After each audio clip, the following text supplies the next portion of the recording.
What's up, everyone? It is now, what is it? It is Thursday, March 20th. Almost out of March, going into April. And we have kind of like a nice, rainy, dreary day today. It is my leg day, my high rep leg day. So my reps are going to be in that 20 to 30 rep range, which that's cell swelling work that we're going to be doing today, really pushing the glycogen. Same thing, today is my high carb day. So carbohydrates are going to go all the way to 520 today. Protein, 220 every day. And I do lower my fats on my high carb day. So normally there are 60 grams. But today on my high carb day, we lower them down to 50 grams, which that's a puzzle in itself, trying to fit 520 carbohydrates and only 50 grams of fat. So it's fun. A lot of fruit, a little bit of cereal. It's a good day. But yeah, the rep range today for the legs is that 20 to 30 rep range. Just lightweight, just really pushing the glycogen into the muscles, just creating growth. We did see the highest on the scale this week. So earlier this week, I did see 170 for the first time in this off season. So I'm about 20 pounds up from stage weight now, which is kind of I'm not concerned. We are pushing growth. So it is one of those things, like, as long as we're moving in the right direction at a controlled rate, we're good. We still got about 4 more months of this growing phase, bulking, improving phase, whatever you want to call it, before we start prep for nationals. So everything's moving in the right direction. Really just trying to improve these areas, really bring it up. I can really see my chest and back being brought up. Those are like the main focus as of this block. Just really focusing on those. Quads are also really coming up as well, just because they do have a lot of volume. And that's one of the things I really want to say is, like, this is the first time. I've been doing this forever. I'm 40 years old. I started competing when I was 25, and I was in the gym long before that. But this is the first off-season I've ever done with a coach, doing different things, and man, I really wish I would have worked with a coach sooner.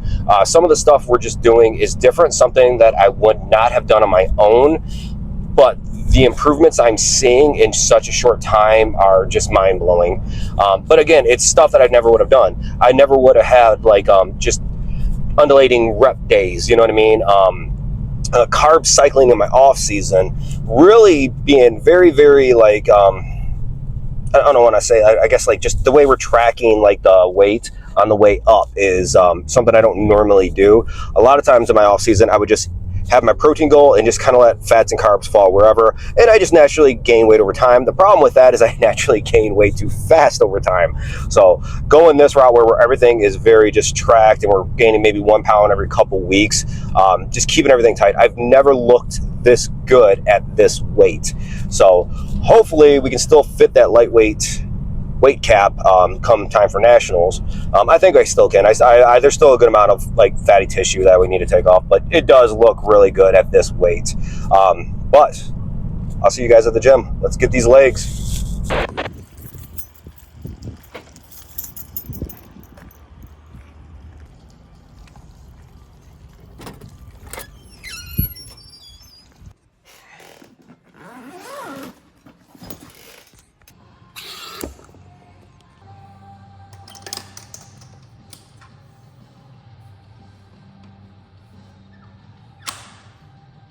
All right, and to the voiceover, starting off this high volume leg day with the safety squat bar squats. I love this bar. This is by far the best thing I've ever bought for the gym, including even, like, the functional trainer. This, for me, is a game changer. It just allows me to squat pain-free with my shoulder. Just absolutely blast my quads at the same time. Just having those handles in the front are such a game changer. Just being able to squat pain-free with my shoulder is just, it's, amazing. Because honestly, trying to force my arm in position to do the back squats, it just wasn't working. And at some point, something had to give. And just being able to squat with this SSB is just amazing. And that was about 20 reps, so I was pretty cashed out after that. Moving on to this linear hack squat. I always refer to it as, like, the leg sled, but online they call it a linear hack squat. I'm doing a close stance on this, really trying to isolate the quads. And this will definitely do it too. My quads are just absolutely blown out after this exercise. Yeah, especially going from the SSB to this linear hack squat. Honestly, just my quads are completely blown out. Normally after this, I'll go ahead and hit the calves just to kind of give my quads a little bit of time just to like recover before I can move on to like leg extensions and stuff like that. This is by far my hardest training day of the week, this high rep leg day. Again, the reps are 20 to 30, just really just pushing the glycogen. Training to failure on these two, but the good thing is I do have a deload coming up, so this is my last training day before I take a rest day tomorrow and then start my deload, which is much needed right now. And I love doing the calves on this linear hack squat. I can lean forward and get a really good stretch on my calves, kind of like doing that donkey calf raise. An old gym I used to go to had a donkey calf raise, and I absolutely loved it. So now that I can kind of mimic it with this machine, I'm pumped about it. And it's one hell of a good stretch at the bottom. Like, so when you're fully leaning forward and getting that stretch at the bottom, it's like nothing else. So if you can get around or get to a machine that can do a donkey calf raise, I really recommend it. Yeah, I don't know if you can see me talking, but my trainer showed up. It was getting ready to start training one of our clients. So I was kind of like, okay, now I got to be careful how I film because I don't really want people in the footage really. And next up is some leg extensions. This machine is good for this, but if you notice, I have a plate on there so I can kind of get a lot more pressure on the bottom portion of this. So trying to get more, just pressure in the lengthened position. Leaning back as much as I can on this machine, which I can help you isolate quads a little bit more, get a little bit more out of it. This feels good, but honestly, it's just my quads are on fire after this. One of the things I noticed, it's been happening is on my high rep leg day, I'm also eating a lot of carbs. My quad, especially like that teardrop, is just like twitching and cramping all night long. It's annoying, but it does kind of feel cool, I guess, but it is getting a little annoying lately. And yeah, they were on fire. Yeah, they're blown out. I do like that machine, though. I like the fact that you can do both, like a leg extension and a seated leg curl. But on this day, I'm doing my dumbbell lying leg curls. This is probably my favorite hamstring exercise. Again, if you notice, I have like the bench up on a box, so that way I can get a nice decline. Because if you're doing it completely flat, you don't get any pressure really at the top, where if you're doing it on like a decline like this, there is actual pressure at the top. It's just more resistance at the top, so you get a big stretch, and then it still stays on the muscle the whole time. I was thinking about it the other day, where it's going to be really interesting if I can like win at nationals, and I'm kind of just training with like garage gym stuff, like a good example, like I'm just doing like a dumbbell leg curl. I don't have like a really fancy leg curl machine or anything like that. I'm using like just a lot of like, Spud Inc. cable systems, just right here, dumbbells, barbells, and stuff like that. So it'll be really interesting to see how far or what I can actually bring to a national level stage just using this basic stuff. And these feel absolutely horrible. Doing some reverse deficit lunges, just isolating my leg, getting a lot of glute out of it, but getting a lot of quad.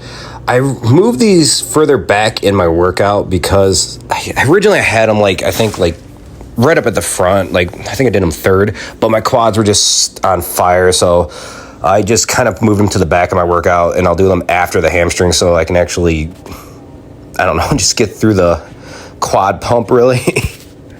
It is interesting for me because I'm so used to staying in that, let's say, I feel like 8 to 15 rep range. That's normally why I've always trained. So to make progress in these really high rep ranges, it's just interesting. It's different, you know what I mean? Definitely enjoying it, definitely growing because of it. But it's just something different. But I like it so far. I think that's the thing too, is I'm just enjoying doing something different and actually seeing the results. Right now I'm 170 pounds, and this is the leanest I've ever looked at 170 pounds, because normally at this weight I'm pretty fluffy, but right now I can still see decent abs, like off-season abs. You're not like shredded or anything, but you know, it's like, yeah, I can still see my six-pack, and like I'm pretty off-season at this point. It's gonna be really interesting to see what everything looks like once we start, like, you know, losing some body fat and actually getting ready for stage. Yeah, I didn't talk about it, but these crunches absolutely kill. It's that big stretch at the bottom just absolutely tears me up. And now moving on to some single leg glute bridges, or I guess single leg hip thrusters, excuse me.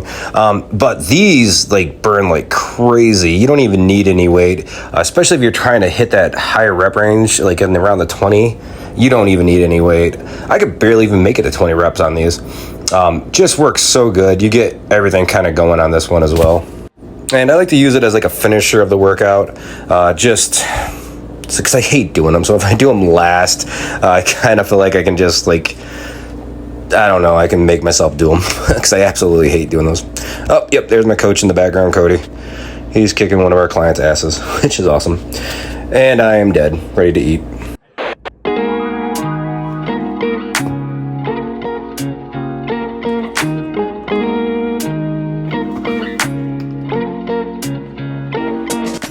All right, guys, so a little post-workout meal, protein shake, Frosted Flakes. It is that high carb day, so I do get to enjoy myself. A little bit of Frosted Flakes will do the trick. I have to get back up to the gym in like an hour and a half kind of thing. Nothing too crazy, but workout went really good. Smashed legs. This is my last workout before I start the deload. So basically tomorrow will be a rest day, and then over the weekend is going to start my deload, which is much needed at this point. I don't, in the past, I really feel like I didn't take deloads too frequently, but I've honestly just training with this much volume, training till failure. I definitely need a deload every now and then. I felt like in the past, like a hypertrophy block, I never really needed one, more of a strength block. But now that John has me doing this much volume and pushing myself, yeah, I definitely need it. All right, guys, so if you made it this far in the video, thank you for watching.